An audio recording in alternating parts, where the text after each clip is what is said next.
I already have two images uploaded to Photoshop. I've got the large charging bowl on Wall Street, and I have a rear view mirror with a car behind it. What I'm going to do is I'm going to juxtapose the bowl into the mirror so it looks like the car is representing the charging bowl and the type of surrealistic effect that we're going for today. So first thing I'm going to do is I'm going to click on the charging bowl, right click it, move it to a new window, bring it over with my V-move tool. I'll just drag the bowl into the car image window. I can get rid of the bowl. I'm going to go to my layers and I'm going to click on the eye to make the bowl invisible. I'm going to go to the background, Command J to duplicate the layer, take off the visible eye of the main background. I'm also going to Command J the bowl so I have a copy and lock that one as well. We'll make it visible, we'll lock it, we'll invisible it again, so that I have two images that if I ever want to go back to them, I can always have those images in their pure form. I will take the background copy, I'm going to call it side mirror, and then I'm going to label the bowl layer bowl obviously so I know what these are. And then I'm going to take the bowl, bring it back. I'm going to lower the opacity by hovering over the opacity and just lowering it down like that. I click and drag, and using my transform controls, I'm going to hold down shift, and I'm going to resize the bowl so that he is going to fit inside of the car mirror, and I can see where the car mirror is through my lowering of the opacity, and I want the bowl's foot to barely fit in there. And so right now everything for the bowl is going to fit inside the car mirror. I'm going to hit return to apply that. I'm going to bring up my opacity to 100%. I'm going to click off the invisible eye of the bowl so I can see the side mirror. Click to the mirror. I'm going to hit W for my quick select tool. Increase the size of the quick select brush with the bracket key, and I'm going to select the area that the mirror is actually in. Now with this selected, I can go back to the bowl, click on the eye so it's visible again, and I'm going to come down here and I'm going to add a quick mask layer. And basically what a quick mask layer does is, since I already had it selected, it's going to quick mask the area around the outside of this away. A quick mask layer simply makes it so I can erase, and then if I want to, I can bring it back. And let me show you how you do this.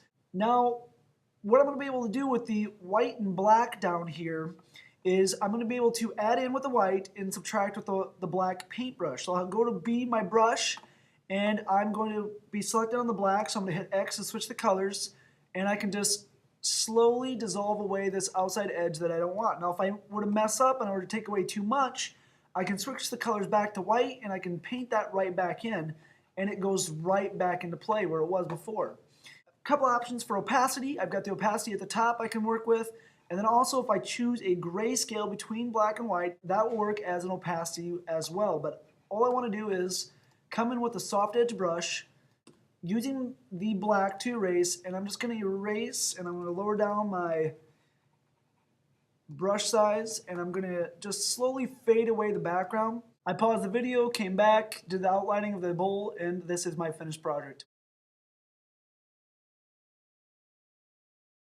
This is an extension of Through the Looking Glass. What I want to show you today is basically how to warp your images, and I also want to show you how to use the liquify tool. As you can see, I've got a finished product already where the screen on top of the water spigot is actually bent and curved to the overall shape of the water, which is causing that juxtaposition of the silent screen for this image.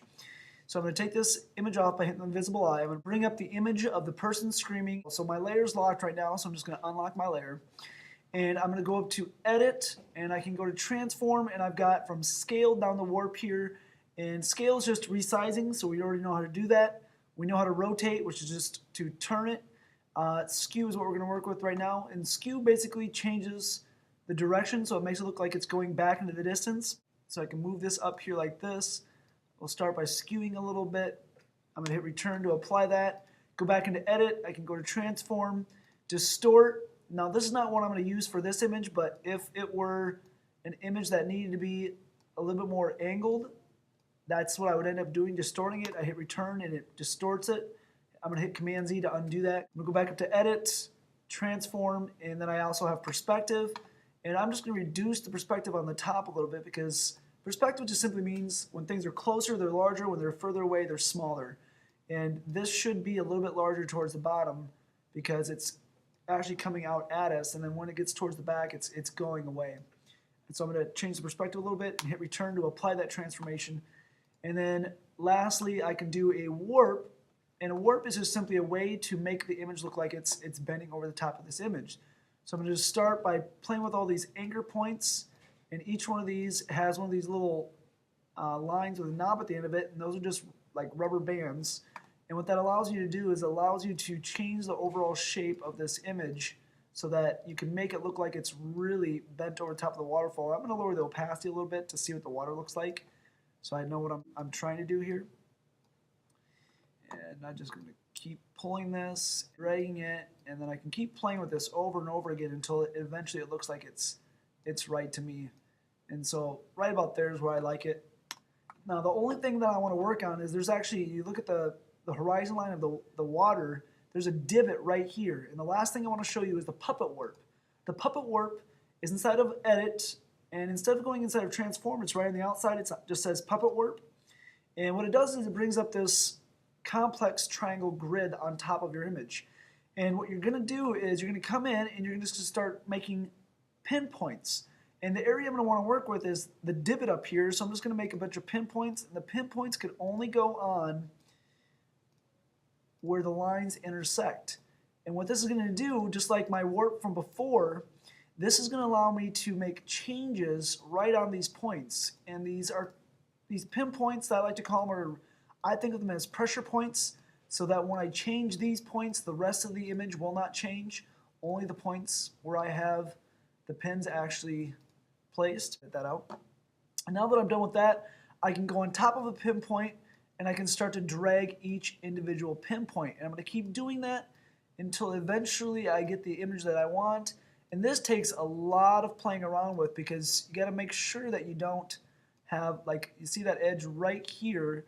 It's more of a geometric edge than a curved edge, and that's why I made so many pinpoints, because I would go through and I would pull each one individually until it really looks like the person screaming is going over top of the waterfall. And then when I'm done, I'm just going to hit return, and you can see I've got it started, and then I just lower the opacity to make it look like the inside of the waterfall. So again, I'm just going to take the visible eye off this one. We're going to go back to the one that I completed earlier.